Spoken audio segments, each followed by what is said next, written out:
Ito control sa pagkakatay po. Yung, malalapan na itak, tapos kutsilyo, matatalas. Yun lang po. Yung sa pagkakatay ng baboy dyan, pag pinatay naman sa kilikili na, kasi malaki na masyado, kung kaya kuha nyo, babusin. Kilikili na natin binabanatan.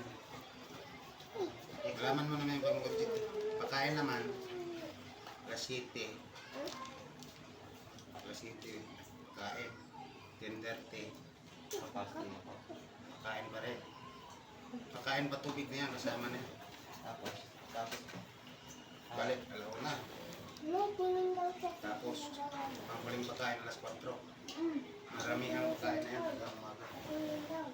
Babalik ka pa rin ng gabi. Pagtutubigan doon. ano yun po yung mga skills na kailangan para magkatay pala isang baboy po? Dali lang naman matutunan yung magkatay. Ang importante yung kuha. Marunong ka rin tumingin sa baboy.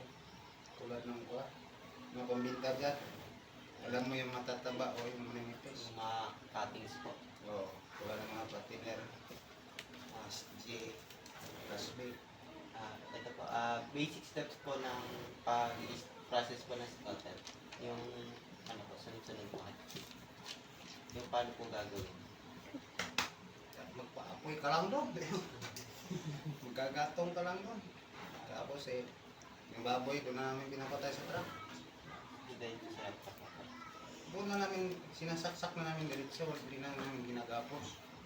ay, ano po yung ginagamit yung pang, ano, Yung mahahaba ng pang silyo. diretso saksak na po, hindi na po Oo. yung stand.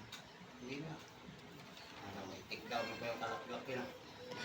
Minsan, 60 kilos, 150. Hindi kaya na ako namang isa nagsakatay. Kung kaya yung pagagapusin mo. Hindi kaya, kili-kili na lang. Ano po yung mga ginagamit ko po safety measures pag hindi po gawin yung pagkakatay? Yung kaligtasan niyo po. Kailangan marunong ka talaga magkuhan. Kaya minsan may lumalaban na baboy dyan. Isang misis nga hinabol pa ako.